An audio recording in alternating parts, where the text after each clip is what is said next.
Take a look at this new video we just got in. It's Venezuelan President Nicolas Maduro inside the DEA office in Manhattan tonight, where agents fingerprinted him and took his mugshot. We have been following many big developments surrounding Maduro's capture in Venezuela overnight. Why don't we start with the latest? A short time ago, Maduro arrived at the Metropolitan Detention Center in Brooklyn, New York. That is where he will remain jailed to face drug and weapon charges. He's expected to make his first court appearance in the coming week. Both he and his wife were captured following military strikes in Caracas overnight.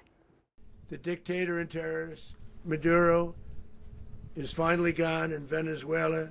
People are free. They're free again. It's been a long time for them, but they're free. The top secret military operation happening overnight. This morning, President Donald Trump announcing the United States would run Venezuela, at least temporarily, and tap its vast oil reserves to sell to other nations. Meanwhile, Venezuela's top court declared Delcy Rodriguez acting president. She was Maduro's executive vice president. Tonight, there is definitely mixed reaction to the U.S. strikes on Venezuela. Jessica Hart talked to a couple of Minnesota's federal lawmakers, one from each side of the aisle.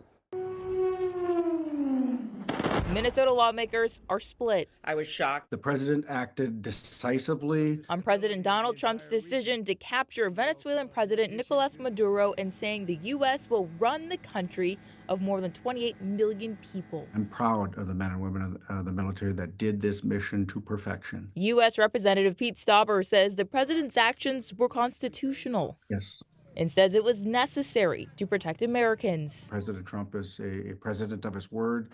He will not appease narco-terrorists. There's going to be a lot of pushback when we are back in Washington. I'm going back tomorrow. U.S. Senator Amy Klobuchar disagrees and says the president's actions were unconstitutional. This is most like the Iraq War because the goal was regime change there, right, with Saddam Hussein.